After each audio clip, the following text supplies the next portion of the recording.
Guys, hope all of you are doing good and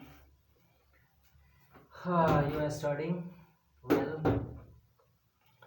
Guys, आज जो मैं word section लाया, आप लोग बहुत सारे वर्ड मिला होगा। मैं आशा करता हूँ कि आप उसे राइट डाउन किए होंगे और उसे देखे होंगे, ठीक है। क्योंकि देखने और रेगुलर प्रैक्टिस से ही आप क्या कहते हैं एडवांस वर्ड ही आप रटोगे क्या, क्योंकि यूज कर पाओगे। क्योंकि जब तक यूज नहीं कर पाओगे तब तक आप रट के भी भूल जाओगे, ठीक है। तो उसका मीनिंग के साथ साथ आप उसको यूज करें, ठीक है, तो वो आपके माइंड में हमेशा रहेगा, ब्रश अप होता रहेगा, ठीक है। तो ये कुछ वर्ड्स हैं, ई सेक्शन से उठाया गया है, ई सेक्शन का वर्ड है, ठीक है। तो चलिए हम इसे वन बाय वन डिस्कस करते हैं। एक्जिमा क्या होता है? एक्जिमा अब देखिए एक्जिमा, देखिए गांव में कहते हैं हम इंग्लिश नहीं बोलते। क्या कोई आदेश बोलता है? सब बोलता ऑर्डर दे, ऑर्डर ऑर्डर ऑर्डर इंग्लिश शब्द है, ठीक है। सभी बोलता है ऑर्डर दिल की, फलना ऑर्डर दिया है, चिलना ऑर्डर दिया है, ठीक है। एक्जिमा, खाज कोई जल्दी नहीं बोलता, क्या हो गया? एक्जिमा हो गया। दाग, खाज, खुजली बोलते हैं ना, एक्जिमा जिसको खाज खुजली जो हो जाता है उसे एक्जिमा कहते हैं। जिसे इचिंग होता है, खुजली होती है, खाज जहाँ क्या कहते हैं पैचेज आ जाता है और वो खुजली होती है, इचिंग करती है, उसे ही खाज कहते हैं। सो एक्जिमा, ECZEMA, एक्जिमा क्या होता है? एक्जिमा, एक्जिमा खाज, एक्जिमा। माई खाज मतलब my eczema is very dangerous for me because everywhere I get embarrassment because of itching. क्योंकि मेरा एक्जिमा है ना, मैं हमेशा एम्बेरसमेंट डिसअपॉइंटमेंट होता हूँ, क्योंकि मुझे हमेशा खुजलाना पड़ता है, ऐसे ऐसे, ठीक है। तो खुजलाना पड़ता है, एक्जिमा खास। ओके, बाद है इक्वेलिबेरियम, इक्विलिबेरियम, EQUILIBRIUM, इक्वेलिबेरियम। इक्वल बोलो, इक्वल बेरियम, इक्विलिबेरियम ब्रियम। इक्विलिब्रियम का मतलब होता है संतुलन। क्या होता है? संतुलन। जैसे देखो इक्विलिब्रियम मतलब मैं किसी रोड पे चल रहा हूँ, मेरा इक्विलिब्रियम अच्छा है, I am in good equilibrium, यानी मेरा संतुलन अच्छा है। मैं बाइक चला रहा हूँ, मेरा संतुलन अच्छा है, my equilibrium is good at the time of riding bicycle, at the time of driving car, at the time of riding motorcycle. तो मेरा संतुलन अच्छा रहता है, तो एक्सीडेंट से बचने की कोशिश करता हूँ, ठीक है। तो क्या हो गया? एक्जिमा हो गया, इक्विलिब्रियम हो गया। उसके बाद है इक्विवेलेंट, EQUIVALENT।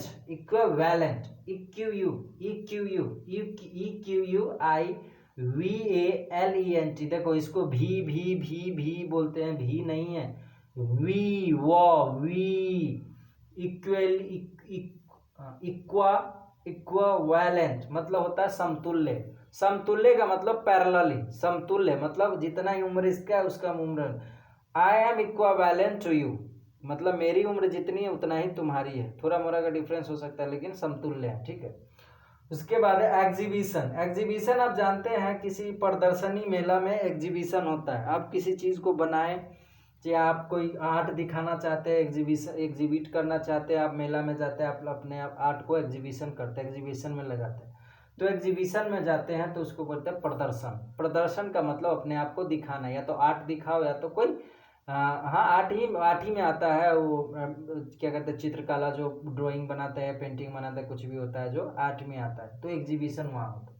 उसके बाद है इफिशियंट, EFFICIENT। इफिशियंट का मतलब होता है योग्य। क्या होता है? योग्य, able.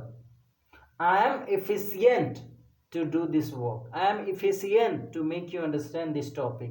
I am efficient to make you a good learner. Okay. I am efficient to make you a good speaker. Okay. So योग्य हूं, मैं योग्य हूं।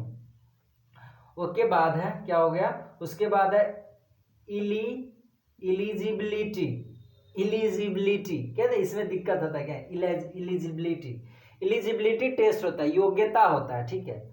ये योग्य, ये योग्य है, ये योग्यता, ये नाउन है, ये एडजेक्टिव है। ही इज इफिशियंट यानी वो योग्य है, योग्यता, ये हो गया नाउन। धीरे धीरे आप पढ़ोगे तो पता चलेगा कौन से वर्ड कौन से पार्ट्स ऑफ स्पीच में आता है। तो एलिजिबिलिटी आप देखते हो ना, TET, teacher eligibility test, you are not eligible to call, you are not eligible to qualify this exam, you are eligible to get this scholarship। eligible मतलब योग्य, आप उसके योग्य हो, ठीक है, तो योग्यता।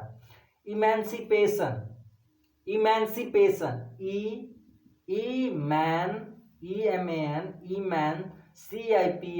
emancipation मतलब होता है आज़ादी।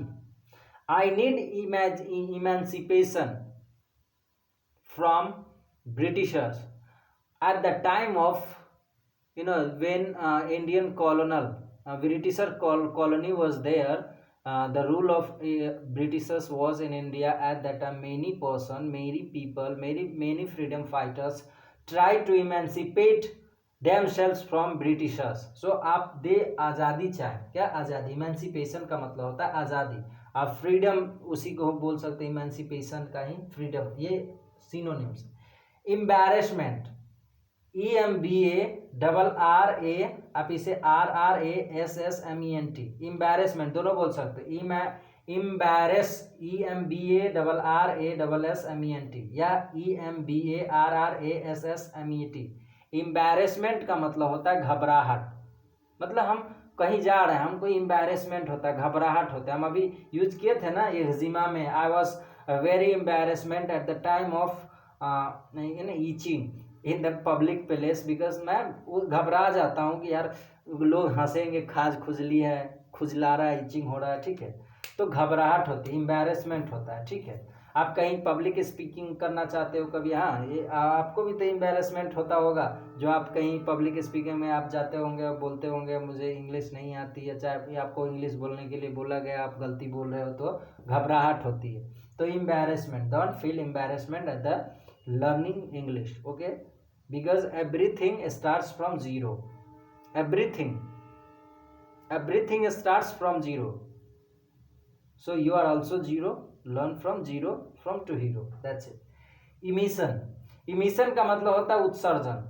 आप देखते हैं बहुत सारे कल कारखाने हैं, चिमनी है, जो क्या कहते हैं, इमिशन क्या करते हैं, कार्बन डाइऑक्साइड छोड़ते हैं, धुआं छोड़ते हैं, फॉग छोड़ते हैं, तो इमिशन होता है, वो उत्सर्जन करते हैं, ठीक है, उत्सर्जन।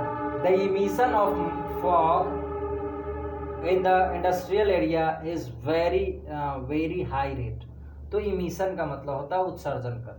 उसके बाद होता है इम्पोरियम, व्यवसाय केंद्र। इम्पोरियम क्या होता है, इम्पोरियम जहाँ व्यवसाय केंद्र, जहाँ बिजनेस होती है, बिजनेस एरिया होता है, इंडस्ट्रियस होता है, इंडस्ट्रियल एरिया होता है, वहीं पे बिजनेस होता है, तो इम्पोरियम उसे ही बोला जाता है, व्यवसाय केंद्र। So hope you have got those words and these words, and you will write down and you will make profitable these words in your life. So hope all of you have understood well. If you like this video, like, share and subscribe. Thank you.